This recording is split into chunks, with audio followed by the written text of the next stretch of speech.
చక్రపాణి ఒక పేరు మోసిన లాయరు. అతను వాదించే కేసుల్లో న్యాయమూ ఉంటుంది, అన్యాయమూ ఉంటుంది. అది అతనికి అనవసరం. కేసు గెలిచానా లేదా అన్నది ముఖ్యం. ఎంతో కష్టపడి తమ సామ్రాజ్యాన్ని నిర్మించుకున్నాడు అతను. అలాంటి తత్వం ఉన్న అతనికి అందమైన కుటుంబం కూడా ఉంది. అతని మనస్తత్వానికి పూర్తి విభిన్నంగా మంచి మనసున్న ఒక కూతురు కూడా ఉంది. పేరు సాక్షి. తండ్రిలాగా కాకుండా మంచి కోసమే తన తెలివితేటలు ఉపయోగించాలనే ధోరణిలో ఆమె కూడా లాయర్ చదువే చదువుతోంది. ఇంకో 6 నెలలు చదువు పూర్తయిపోతుందనగా ఆమెకు వివాహం నిశ్చయించారు. ఆ రోజు హల్దీ వేడుక కూడా జరిపించారు. పసుపు నీళ్లు పోసిన తడి బట్టలు ఇంకా మార్చుకోకముందే అదును చూసి ఆమె మొహం మీద ముసుగు వేసి ఎత్తుకుపోయాడో వ్యక్తి. కాసేపటి తర్వాత, ఏమండి, సాక్షి కనిపించట్లేదు అంటూ వచ్చింది చక్రపాణి భార్య సరిత. కనిపించడం లేదా? నా కూతురు కనిపించకపోవడం ఏంటి అంటూ ఒక్కసారిగా గుండె పట్టుకున్నాడతను. తన దాకా వచ్చేసరికి నొప్పి తెలిసొచ్చింది చక్రపాణికి. ఎంతో కంగారు పడ్డాడు. పోలీస్ కంప్లైంట్ ఇచ్చాడు. ఊరంతా వెతికించాడు. ఎన్ని చేసినా సాక్షి మాత్రం దొరకలేదు. చీకటి పడిపోయిన తర్వాత కేవలం 2 గదులు మాత్రమే ఉన్న ఒక చిన్న ఇంట్లో ఆమె మొహానికి ముసుగు తీసి హాయ్ అన్నాడు విశ్వక్. విశ్వ, నువ్వా? నువ్వు నన్ను కిడ్నాప్ చేయడం ఏంటి? 3 గంటల నుంచి మొహానికి ముసుగేసి ఉంచితే ఊపిరాడాలా వద్దా నాకు? ఆ కవర్ నిండా చిల్లులే ఉన్నాయి. కంగారులో నువ్వే గమనించడం లేదు. అసలు ఇలాంటి పని ఎందుకు చేసావు? మా నాన్నకి తెలిస్తే నిన్ను చంపేస్తారు. మీ నాన్న మీద కోపంతోనే చేసిన పనిది. నీకు గొప్ప ట్విస్ట్ ఇస్తాను చూడు అంటూ జేబులో నుండి మంగళసూత్రాలు తీశాడు. ఏయ్, ఏం చేస్తున్నావు? పిచ్చి పట్టిందా అంటూ ఆమె ప్రతిఘటిస్తూ ఉన్నా బలవంతంగా వారించి మరీ ఆమెకు తాళి కట్టే ప్రయత్నం చేస్తున్నాడు. అప్పుడే అక్కడికి ఓ అమ్మాయి వచ్చింది. పేరు సాహితి. ఆమెను చూసి షాక్ అయిన సాక్షి, నువ్వు విశ్వ భార్యవి కదా? చూడు నీ మొగుడు ఏం చేస్తున్నాడు. నన్ను బలవంతంగా తీసుకొచ్చిందే కాకుండా తాళి కట్టే ప్రయత్నం చేస్తున్నాడు. ప్లీజ్ నన్ను సేవ్ చేయి, నేను మా ఇంటికి వెళ్ళిపోతాను అని బతిమాలుతుంది. బావా, ఈ అమ్మాయి చెప్తే వినేలా లేదు. నువ్వు ముందు ఆ తాళి కట్టే కార్యక్రమం పూర్తి చెయ్యి, నేను ఫోన్లో మంత్రాలు పెడతాను అంది ఆమె. ఆమె మాటలకి సాక్షి మరింత షాక్ అయింది. అతని భార్య దగ్గరుండి మరీ తన మెడలో అతని చేత తాళి కట్టించడం ఏంటో ఆమెకేమీ అర్థం కాలేదు. మొత్తానికి విశ్వక్ సాక్షి మెడలో 3 ముళ్ళు వేసేశాడు. ఆమె కోపంతో ఊగిపోయింది. ఛీ, మీరు ఇలాంటి వ్యక్తులని నేను కలలో కూడా ఊహించలేదు. ఒకే ఏరియాలో కలిసి ఉంటున్నాం, ఎవరి బ్రతుకులు వాళ్ళు బ్రతుకుతున్నామని అనుకున్నాను, కానీ మీలో ఇంత స్వార్థ బుద్ధి, ఇంత క్రూరమైన ఆలోచనలు ఉన్నాయని ఊహించలేదు. అసలు ఇదంతా ఎందుకు చేశారు? డబ్బు కోసమే కదా? డబ్బా? ఎవరు? మీ పిసినార్ నాన్నే డబ్బిచ్చేది. వాడి డబ్బెవడికి కావాలి? ఆయన డబ్బు అక్కర్లేనప్పుడు ఆయన కూతుర్ని నేను మాత్రం నీకెందుకు? నా మెడలో ఎందుకు తాళి కట్టాలి నువ్వు? నీ బాబు మీద పగ తీర్చుకోవడానికి. మా నాన్న ఏ తప్పు చేయకపోయినా చేశాడని అబద్ధపు సాక్ష్యాలు సృష్టించి ఆయన్ని జైలుకు పంపించి మా కుటుంబాన్ని రోడ్డుకు లాగాడు. అందుకే వాడి మీద పగ తీర్చుకోవడం కోసమే అమ్మని మా ఊర్లోనే వదిలిపెట్టి ఇక్కడికి వచ్చి చిన్న చిన్న పనులు చేసుకుంటూ చదువుకుంటూ అవకాశం కోసం ఎదురు చూశాను. మీ నాన్నకి అన్నిటికన్నా ఇష్టమైంది నువ్వే కదా, అందుకే నిన్ను దూరం చేద్దామని ఫిక్స్ అయ్యాను. నువ్వు బలవంతంగా నా మెడలో తాళి కడితే ఇది చెల్లుతుందా? కోర్టులో చెల్లకపోవచ్చు పాపా, కానీ తాళి మాత్రమే కట్టడానికి ఎవడైనా ఎందుకు కిడ్నాప్ చేస్తాడు? నిన్నేదో చేసే ఉంటానని జనాలు మాట్లాడుకుంటారు కదా, అవన్నీ విని నువ్వు బాధపడాలి, నిన్ను చూసి మీ నాన్న బాధపడాలి. ఏ సాహితి, నువ్వు అసలు మనిషివేనా? నీ మొగుడు నా మెడలో తాళి కడుతుంటే నీకు కొంచెం కూడా కోపం రావడం లేదా? ఈ సలహా ఇచ్చిందే నేను. మా బావ ఏం చేసినా కరెక్ట్గానే చేస్తాడు. ఒకవేళ నువ్వు వెళ్ళిపోవాలనుకుంటే 2 రోజుల తర్వాత మేము వదిలేస్తాం. ఇప్పుడు కనిపించడం లేదని ఏడుస్తున్నారు, అప్పుడు నిందలు భరించలేక ఏడుస్తారు. అది నువ్వు కళ్ళారా చూడాలి. పాపం, 2 ఆప్షన్స్ కష్టమైనవే నీకు. పద బావా, ఈరోజు నీకోసం మంచి బిర్యానీ రెడీ చేశాను, కడుపు నిండా తిందువు. కానీ నీకు కూడా కావాలా సాక్షి? ఏం అక్కర్లేదు, నా చావేదో నేను చేస్తాను. అయితే మరీ మంచిది. ఆ చక్రపాణికి జన్మలో తీరని దుఃఖం మిగులుతుంది, మాకు జీవితాంతం తృప్తిగా ఉంటుంది అని ఆమెతో చెప్పి తన భర్తని తీసుకొని భోజనం చేయడానికి వెళ్ళిపోతుంది సాహితి. సాక్షి చాలాసేపు కుమిలి కుమిలి ఏడుస్తుంది. అలాగే ఏడుస్తూ తనకే తెలియకుండా నిద్రపోతుంది. అర్ధరాత్రి మధ్యలో 2 గంటలు దాటిన తర్వాత ఆమెకు మెలకు వస్తుంది. అబ్బా, మధ్యాహ్నం నుంచి ఏం తినలేదు నేను. అందుకేనేమో నిద్ర కూడా పట్టడం లేదు. వీళ్ళ చేతిలో చావడానికి ముందు ఆకలితో చచ్చేలా ఉన్నాను. అయినా వీళ్ళు మమ్మల్ని మానసికంగా చంపాలనుకుంటున్నారు కానీ నిజంగా చంపేయాలని అనుకోవట్లేదు కదా. భోజనంలో ఎలాంటి విషయం కలిపి ఉండర్లే అనుకుని నెమ్మదిగా లేచి వంటగది వైపు వెళ్ళింది. దానికి ముందు మెయిన్ డోర్ వైపు చూసింది. తలుపుకి గడియతో పాటు తాళం కూడా వేసేశారు. కిటికీలన్నీ బయట నుంచి లాక్ చేశారు. అన్ని రకాలుగా దిగ్బంధం చేశారన్నమాట అనుకుని వంటగదిలోకి వెళ్ళి చూసింది. అక్కడ తినడానికి ఏమీ దొరకలేదు. ఫ్రిడ్జ్ డోర్ ఓపెన్ చేసి చూస్తే అందులో వాళ్ళు తినగా మిగిలిన బిర్యానీ కొంత ఉంది. ఆ గిన్నెని, ఒక వాటర్ బాటిల్ని తీసుకొని తను ఉన్న గదిలోకి పరిగెత్తి వాళ్ళు చూడకుండా తినేయాలని గబగబా తినడం మొదలెట్టింది. ఆమె తినడం పూర్తి చేసే సమయానికి ఇద్దరూ వచ్చి తలుపు దగ్గర నిల్చున్నారు. అందుకే అడిగింది, తింటావా అని. అప్పుడే చెప్పుంటే ఇలా ఫ్రిడ్జ్లో పెట్టింది తినాల్సిన అవసరం వచ్చేది కాదు కదా. ఎంతైనా లాయర్ గారమ్మాయివి. వాళ్ళ మాటలకి సాక్షి స్పందించలేదు. దాంతో వాళ్ళు అక్కడి నుంచి వెళ్ళిపోయారు. ఇటుపక్క చక్రపాణి ప్రయత్నాలు కొనసాగుతూనే ఉన్నాయి. తనని పెళ్లి చేసుకోవడానికి వచ్చిన పెళ్లికొడుకు ధీరజ్ కూడా సాక్షి కోసం ఎంతగానో వెతికించాడు. విశ్వ మీద ముందు నుంచి ఎవరికీ అనుమానం లేకపోవడం వల్ల తన దాకా ఎవరూ రాలేదు. ఒక వారం రోజులు గడిచాయి. ఇక్కడ సాక్షి ఏడుస్తూ కూర్చునేది. అటువైపు చక్రపాణి, తన కుటుంబం ఎంతో కంగారు పడుతూ తమ ప్రయత్నాలు చేశారు. ధీరజ్ ఇక విసిగిపోయి, అంకుల్, నాకెందుకో ఇది కిడ్నాప్ అని అనిపించడం లేదు. అలా అయితే మనకు బెదిరింపు ఫోన్ కాల్స్ వచ్చేవి. సాక్షి ఇష్టప్రకారమే వెళ్ళిపోయిందో ఏమో. పైగా ఎన్ని రోజులైపోయింది. ఇక తను తిరిగి వచ్చినా నేనైతే పెళ్లి చేసుకోలేను అని చెప్పేసి వెళ్ళిపోయాడు అతను. ఆ రోజు రాత్రి సాహితి సాక్షి దగ్గరకు వచ్చింది. సాక్షి, నీకోసం మీ వాళ్ళు చాలా కంగారు పడుతూ ఉంటారు. ఇలాంటి పరిస్థితుల్లో కన్నవాళ్ళు ఎలా స్పందిస్తారో మనం ఊహించగలం. మీకు అన్నీ తెలిసే నన్ను లాక్కొని వచ్చారు కదా. ముందు నేను చెప్పేది విను. నువ్వు మరో అబ్బాయిని ఇష్టపడడం వల్ల ఆ పెళ్ళి ఇష్టం లేక ఇంట్లో వాళ్లతో చెప్పడానికి భయపడి ఆఖరి నిమిషంలో పారిపోయి వచ్చానని ఒక ఉత్తరం రాయి. నువ్వలా చేస్తే కనీసం ఎక్కడో చోట క్షేమంగా ఉన్నావని వాళ్ళు కాస్త కుదుట పడతారు. అంటే నన్ను శాశ్వతంగా ఇక్కడే బంధించేద్దామని ఫిక్స్ అయ్యారన్నమాట. దాని గురించి తర్వాత ఆలోచించవచ్చు.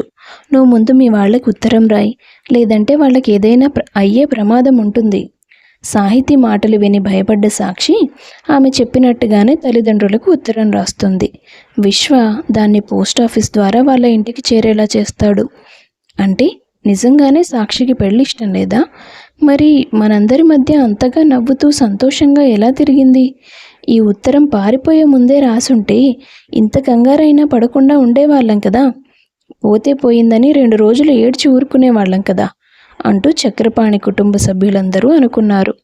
మరుసటి రోజు ఉదయం విశ్వ ఇంట్లో లేని సమయంలో సాక్షి సాహితిని నిలదీస్తుంది. ఎంత పగ తీర్చుకోవడానికైనా సొంత భార్య తన భర్తని మరో స్త్రీ మెడలో తాళి కట్టమని అడగదు. దగ్గరుండి ఎలా తాళి కట్టించావు? నాకది జీర్ణమే కావడం లేదు. అందుకు సాహితి చిన్నగా నవ్వింది. నాకు విశ్వబావకి పెళ్లి జరగలేదు. ఏమంటున్నావు నువ్వు?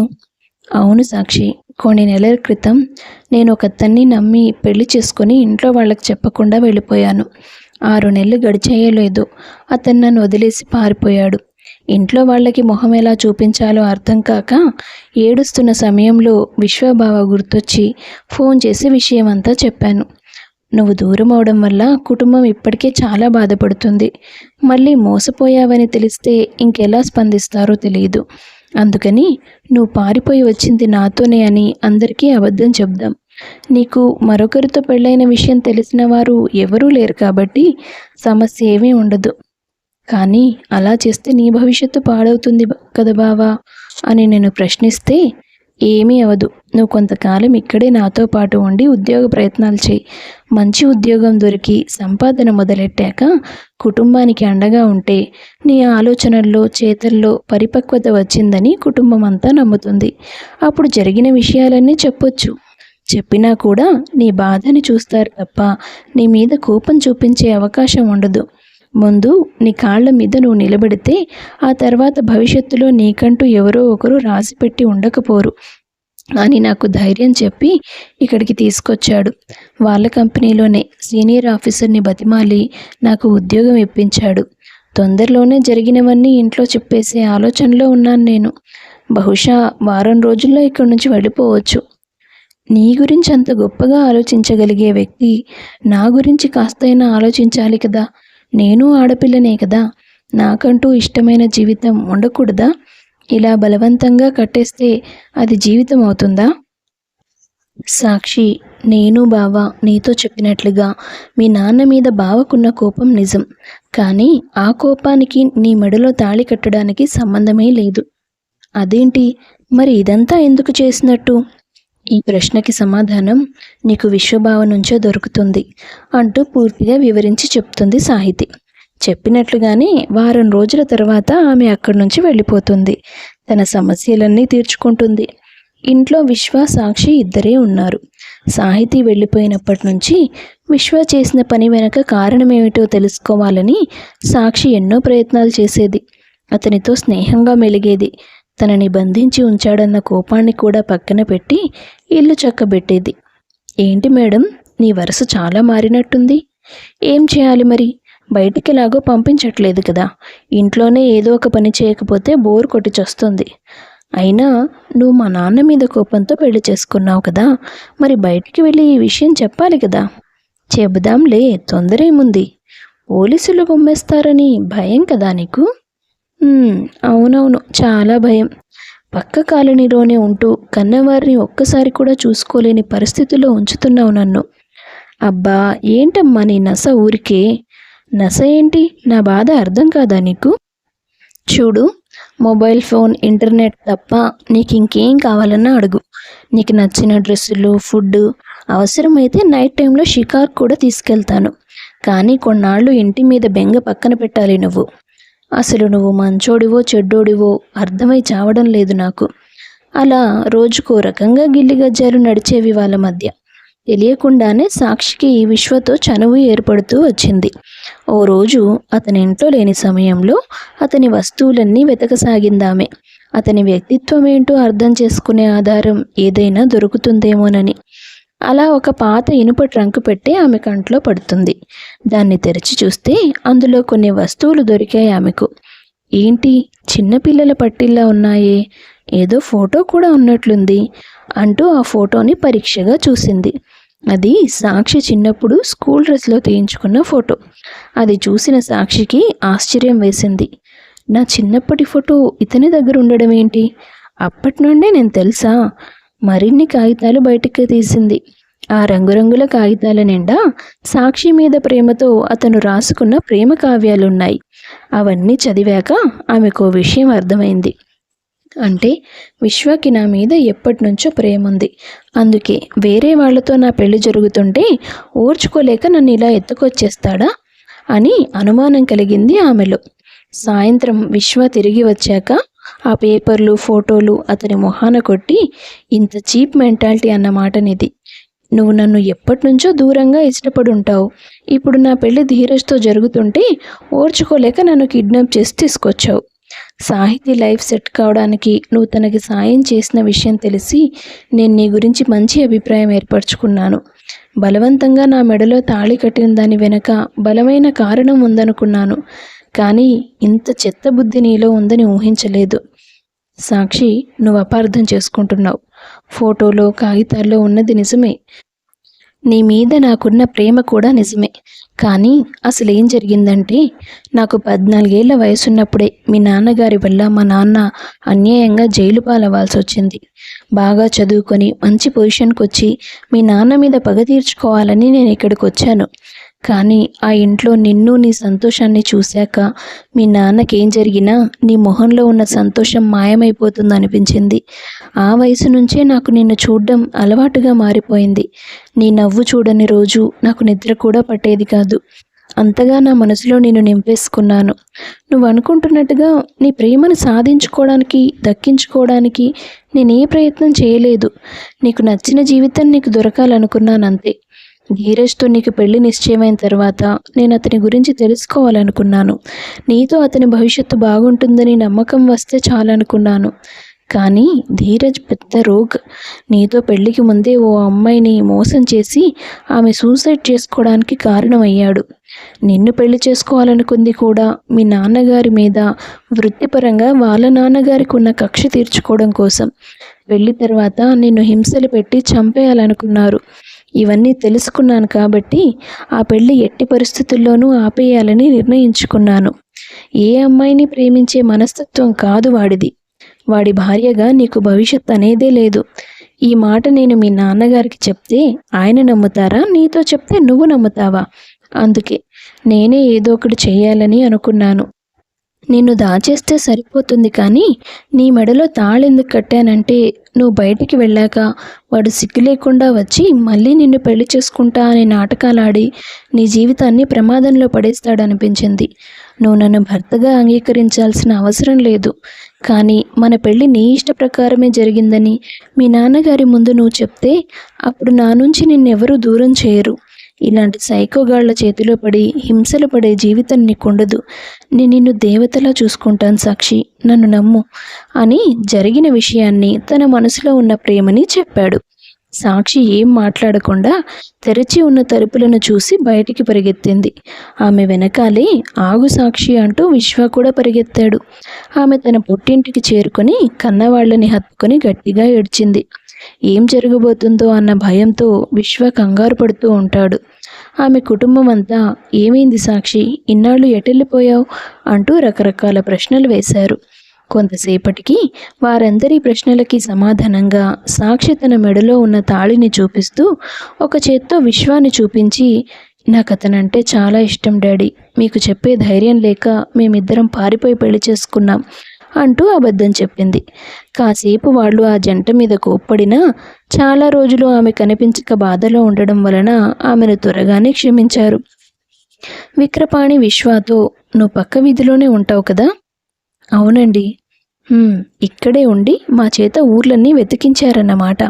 మీరు చేసిన పనికి చాలా కోపంగా ఉన్నా సాక్షి మీద ఉన్న ప్రేమతో మిమ్మల్ని క్షమిస్తున్నాను అని చెప్పి వాళ్ళని ఇంట్లోకి తీసుకెళ్తాడు. కాసేపటికి ఎక్కడ నిజం చెప్పేస్తావోనని టెన్షన్ పడి చచ్చాను తెలుసా? నన్ను కాపాడడం కోసమే తీసుకెళ్లి పెళ్లి చేసుకున్నావు కాబట్టి నిన్ను శిక్షించడం కరెక్ట్ కాదని ఊరుకున్నాను. ఈ సాక్షి ప్రేమని దక్కించుకోవడం అంత ఈజీ కాదు. సరే, ఎంత కష్టమైనా నేను పడతాను. నీ ప్రేమ దొరికే వరకు వెయిట్ చేస్తాను, ఓకేనా? మరి ఆ ధీరజ్ విషయం ఇంట్లో చెప్పొద్దా? 4 రోజులు పోయాక చెప్తే అందరూ అర్థం చేసుకునే స్థితిలో ఉంటారు అనుకొని కొన్ని రోజులు పోయాక ధీరజ్ చేసిన కుట్రని చక్రపాణికి వివరిస్తాడు విశ్వక్. అంటే ప్రొఫెషనల్గా నన్ను గెలవలేక ఆ దామోదర్ కొడుకుని అడ్డు పెట్టుకుని నా కుటుంబాన్ని నాశనం చేద్దామని పథకం వేశాడా? అలాంటి వాణ్ణి వదిలిపెట్టను. సమయం చూసి ఎలా దెబ్బ కొట్టాలో అలా దెబ్బ కొడతాను అని నిర్ణయించుకుంటాడు. రోజులు గడిచే కొద్దీ విశ్వ మంచితనానికి ప్రేమకి సాక్షి కట్టుబడిపోతుంది. అతన్ని తన భర్తగా అంగీకరిస్తుంది. ఆ తర్వాత వారి కాపురం 3 పువ్వులు 6 కాయల్లా సంతోషంగా సాగిపోతుంది. కథ నచ్చితే వీడియో లైక్ చేసి షేర్ చేయండి. తప్పకుండా ఛానల్ను సబ్స్క్రైబ్ చేసుకోండి. మీ అభిప్రాయాన్ని కామెంట్స్ రూపంలో తెలియపరచండి. అందరికీ ధన్యవాదాలు.